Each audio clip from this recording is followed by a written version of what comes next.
Hola, soy Enrique Abogadro, ministro de Cultura de la Ciudad de Buenos Aires. La situación del campo cultural y creativo en Argentina es probablemente similar a la de muchos otros países y es una situación de un país fuertemente azotado por la pandemia, con un sector cultural que lo sabíamos, pero de alguna manera el COVID lo puso muy en evidencia, tiene un elevado nivel de informalidad y eso hace que de alguna manera lo que quedó en evidencia finalmente es que artistas, colectivos de artistas, espacios culturales viven muy al límite, viven en el día a día. Un artista no solo vive de subirse a un escenario, sino de dar clases y de generar otras fuentes de ingreso que con el COVID, sobre todo en la primera etapa de aislamiento muy estricto, se vieron afectadas directamente. Hoy, por suerte, y siempre es provisorio el análisis porque el COVID nos ha enseñado a ser muy humildes con relación a cualquier pronóstico, pero la situación sanitaria viene mejorando muchísimo, en particular en la ciudad de Buenos Aires, con los espacios abiertos y en funcionamiento desde hace mucho tiempo. Eh, Nuestra reacción justamente a la situación que planteó el COVID tuvo que ver con varios ejes. Por un lado, el acompañamiento económico que ya brindábamos, pero hubo un incremento extraordinario como un fondo de emergencia para acompañar al sector. Pero sobre todo diría lo más relevante fue el diálogo con todos los sectores para ir elaborando protocolos que permitieron la puesta en marcha parcial, pero puesta en marcha al fin de estas actividades y la constante imaginación para pensar nuevas formas de vincular a la cultura, a la creatividad con sus públicos en el marco de las restricciones del COVID. Por eso toda la programación que desarrollamos al aire libre, por eso el lanzamiento de una plataforma como Vivamos Cultura, que nos permitió aprovechar al máximo la virtualidad y que claramente llegó para quedarse. A modo de ejemplo, el Bafisi este año lo pudimos desarrollar en el verano, el Bafisi, el Festival de Cine Independiente, en formato presencial y virtual, y por primera vez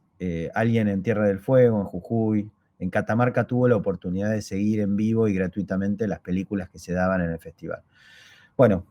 a modo entonces de resumen, es una situación compleja, de todos modos yo soy optimista, la cultura en Argentina en particular es muy contracíclica, si uno piensa grandes crisis, la vuelta de la democracia, por ejemplo, esa gran primavera democrática fue una primavera cultural, sin ninguna duda hubo un reverdecer, una energía. Y después del 2001 pasó algo similar, ¿no? Una situación de crisis económica muy aguda, pero un despliegue cultural muy relevante, una exploración del encuentro a través de la cultura, de la creatividad, y creo que por delante tenemos algo similar, ¿no? Y que si podemos aprovecharlo, hay un desafío, porque no es solo poner a la cultura de pie, sino cómo ayudar a que la cultura, de alguna manera, haga que el resto de la sociedad se ponga de pie. Bueno, la agenda de la economía creativa yo creo que es relevante más allá de justamente el campo de la economía creativa, porque de hecho lo que pone en evidencia es cómo aprovechar al máximo esa creatividad, ese talento para encontrar solución a problemas en general. Eh, es interesante pensarlo vinculado al urbano, porque va muy ligado al concepto de ciudad creativa, un concepto que ya tiene muchos años, que ha ido y vuelto de alguna manera, porque al entusiasmo inicial, digamos, con todo lo vinculado a las industrias culturales y creativas, a las ciudades creativas, a la economía creativa, después le vino, por supuesto, como cualquier concepto que va madurando en el tiempo, el contraste entre las promesas y los resultados logrados, ¿no? Y bueno, ahí hay un déficit claramente, o sea, no es tan directa la relación, todos los que fuimos entusiastas, con el tiempo tenemos que también poder sobrevivir a un archivo, y eso no es tan sencillo, porque justamente diría que el tema clave es cómo la economía creativa crea empleo de alto valor agregado asociado a estos sectores que son tan importantes, pero sobre todo lo hace de manera inclusiva. Eh, no hay una ciudad creativa si no es con todo el mundo adentro. Si lo que hace es, de alguna manera, consolidar patrones de desigualdad, tenemos un problema, ¿no? Entonces, ahí es donde lo asocio al urbano porque pienso que hay una oportunidad en las grandes ciudades de reemplazar ese empleo tradicional por un empleo de mayor valor agregado, de mayor satisfacción eventualmente para quien lo desarrolle, pero en la medida que logremos que realmente haya un trabajo en todos los niveles, en todos los sectores. Y en términos urbanos el impacto es muy claro, ¿no? La transformación de la ciudad, de la vieja ciudad industrial, digamos, con usos muy definidos, donde uno se iba a trabajar afuera y después volvía, da paso a un nuevo modelo de distrito donde uno trabaja, estudia, se divierte, vive en una zona geográfica próxima, esta famosa ciudad de 15 minutos que ahora está tan en boga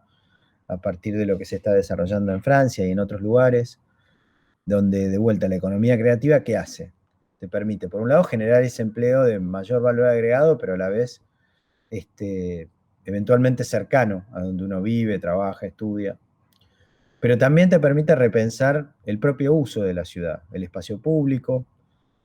te permite también repensar el vínculo con el sistema educativo, transforma de alguna manera, por ser una cadena de valor la economía creativa, a un montón de otros sectores, al transporte, y a su vez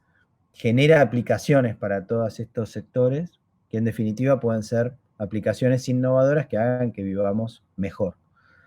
Entonces creo que hay siempre ahí una oportunidad de pensar cómo digamos, el impacto de la economía creativa en términos más amplios, ¿no? En la Ciudad de Buenos Aires tenemos una experiencia ya de muchos años trabajando en el desarrollo de los distritos creativos, es decir, usar a las industrias culturales y creativas como ancla para el desarrollo de barrios postergados, donde la inversión pública va acompañada de un estímulo a la inversión privada. Ahora mismo, de hecho, estoy en la sede de gobierno, del gobierno de la ciudad, en el barrio de Parque Patricios, un barrio que no tenía empresas de tecnología cuando comenzó el proyecto del distrito tecnológico. Hoy son casi, creo que 400 empresas que están instaladas acá, generando empleo. Son varias las universidades que se han relocalizado de este barrio. Hay una inversión fuerte en el espacio público en términos de mejora sustancial. Hay todo un trabajo, digamos, de ecosistema, de mirada sistémica, para, digamos, creo que es un gran ejemplo de cómo la economía creativa puede tener un impacto positivo. De vuelta, la sombra, el lado oscuro es si este impacto efectivamente contribuye a un desarrollo equitativo. Creo que ahí es donde tenemos que poner el foco, pero de cualquier manera, sin ninguna duda, y no solo para Buenos Aires, sino para muchas otras ciudades, hay una oportunidad en apostar a estos sectores como generadores de empleo, de alto valor agregado y de sentido en términos más amplios del futuro de nuestras ciudades. De nuestro trabajo presente, digamos, con claramente una mirada de futuro, con un horizonte 2030, y en función de los aprendizajes que hemos hecho, diría que en el campo de la cultura en particular, el gran desafío es cómo ampliar el acceso a la cultura. Entendiendo la cultura no como entretenimiento, sino como una herramienta para el desarrollo individual, pero fundamentalmente colectivo. Desde ese lugar, el vínculo también con las industrias creativas, con la creatividad. ¿Por qué? Por la identidad. La identidad, digamos, tener una relación positiva con la propia identidad, insisto, individual y colectiva, por un lado nos estimula a conectarnos con otras identidades de manera curiosa, expectante, pero además nos permite conectarnos con aquello que nos hace únicos o únicas y desde ahí generar desarrollo, ¿no? Con, como siempre, una historia original para contar, que eso es lo que en definitiva tienen todas las industrias creativas detrás. En nuestra agenda, digamos, el desafío más relevante en esta idea de ampliar el acceso a la cultura es hacer crecer un programa que lanzamos hace 3 años y que está teniendo mucho impacto, que es el Pase Cultural. Es una herramienta, es una tarjeta que le damos a todas las chicas y chicos de la escuela pública secundaria en la ciudad de Buenos Aires. En esa tarjeta hay dinero y ese dinero solamente lo pueden usar en cultura. Pueden ir al teatro, comprarse libros, ir al cine, escuchar música en vivo, tanto en una oferta pública como privada. Por lo tanto, es también un sistema de estímulo indirecto al propio sector de la cultura, de la creatividad, porque es dinero que termina en las librerías, en los teatros, en los cines. Pero lo destaco porque en definitiva es un programa que lo que busca es que todas las personas sean protagonistas de la cultura, desde muy chicos. Busca además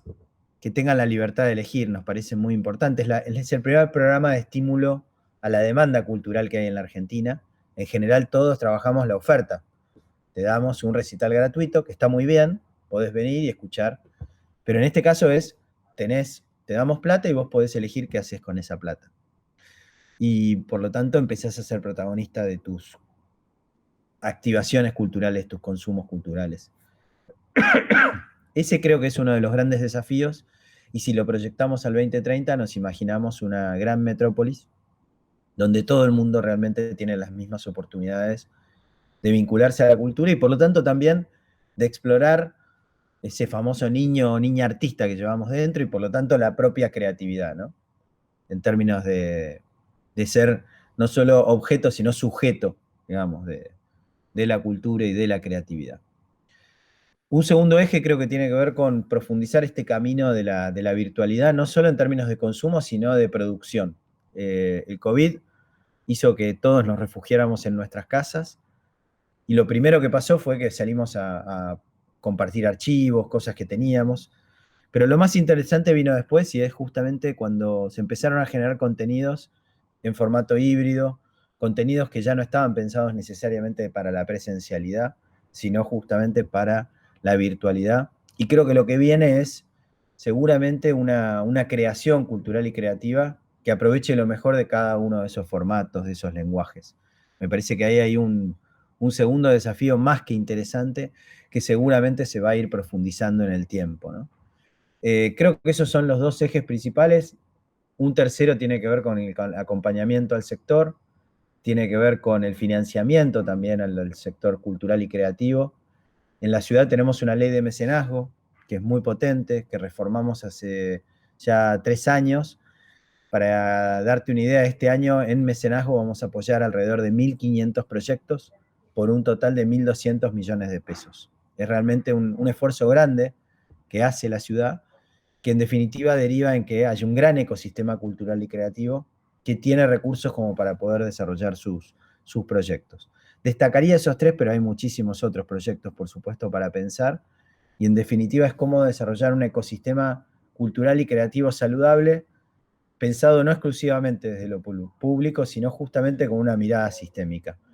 Un ejemplo, en la ciudad de Buenos Aires, el circuito, el ecosistema cultural independiente tiene más de 500 espacios culturales. Si uno toma teatros, salas de música, centros culturales, galerías, incluso librerías independientes, ese gran sistema requiere del Estado para su acompañamiento, pero también tiene que estar a cierta distancia del Estado para ser independiente, genuinamente independiente. Así que creo que ahí están parte de nuestros desafíos futuros. Bueno, la pandemia nos deja, creo, una serie de aprendizajes. El principal es instalarnos en la incertidumbre, porque así como llegó una pandemia que nadie esperaba, pueden pasar otros cataclismos. Ojalá que no, pero me parece que la resiliencia de alguna manera es el gran aprendizaje. Cómo sobreponernos a las situaciones que atravesamos, que se nos quemen los mapas y las hojas de ruta y tener que volver a empezar, ¿no? Desde el punto de vista de la política pública, creo que es clave entonces la flexibilidad de las herramientas, la capacidad de escucha y la capacidad de inventar muy rápidamente nuevos dispositivos que se acomoden a estos cataclismos que eventualmente puedan llegar. Un segundo aprendizaje tiene que ver, en el caso nuestro, con cómo la ciudad misma es una plataforma y cómo la cultura, la creatividad pueden, de alguna manera, tomar la ciudad. Nos pasó en el verano que todavía con la mayoría de los espacios cerrados pudimos presentar un verano cultural muy potente, porque salimos a tomar los jardines de museos, las plazas, las calles. A modo de ejemplo, un programa que venimos desarrollando hace un par de años es el programa Abasto Cultural, en diálogo con todos los espacios culturales independientes del Abasto, incluyendo a los bares culturales, incluyendo espacios tradicionales, con ellos trabajando en la identidad del barrio, y a partir justamente de ese ejercicio de diálogo y de trabajo conjunto, es que durante el verano pudimos programar en las calles, en las plazas, en conjunto con el sector y no contra el sector, Entonces creo que también ahí hay un aprendizaje que es, por un lado, cómo la ciudad puede ser una plataforma, cómo todo espacio público se puede activar a través de la cultura para construir ciudadanía, pero también cómo el diálogo es más importante que nunca y la obligación de parte de la gestión o las gestiones de la escucha para digamos, abrir ese diálogo, ¿no? Creo que lo tercero lo comentábamos antes, esta idea de la virtualidad como oportunidad. Si bien es cierto que la tecnología puede aislarnos, también nos puede conectar. Y creo que ahí hay una clave en cómo aprovechar la tecnología, este nuevo alfabetismo digital que generó a la fuerza la pandemia, donde incluso personas mayores se acostumbraron a trabajar y hacer conferencias por Zoom o por WhatsApp, digamos, y bueno, los que tenemos hijos en nuestras casas, justamente teniendo que mantener la educación en marcha desde la virtualidad. Bueno, creo que la cultura y la creatividad tienen ahí una oportunidad de conectar no solo en términos de la última milla de consumo cultural, sino sobre todo, como decíamos antes, en la producción también, en generar formatos, contenidos, historias que aprovechen al máximo estos nuevos formatos híbridos, ¿no? Eh,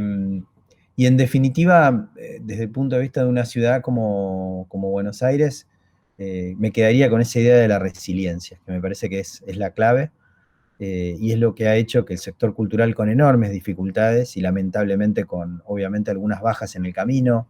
no solo desde ya en términos del impacto en vidas que ha tenido el COVID, por supuesto, sino también en términos del cierre de espacios culturales, el cierre de fuentes de trabajo, pero claramente el sector ha sido resiliente, lo hemos visto en todas las propuestas que lanzamos, tenemos ahora mismo por delante el mes de la cultura independiente en noviembre, pero así hay realmente un sinfín de actividades. Venimos de cerrar un festival de tango en la calle y mundial de tango con un fondo del obelisco, y un sector, el del tango, que también es un ejemplo en ese sentido, porque por su propia naturaleza, el tango danza fue uno de los últimos en poder volver a trabajar, y sin embargo ahí estaba mostrándole al mundo de lo que somos capaces, ¿no?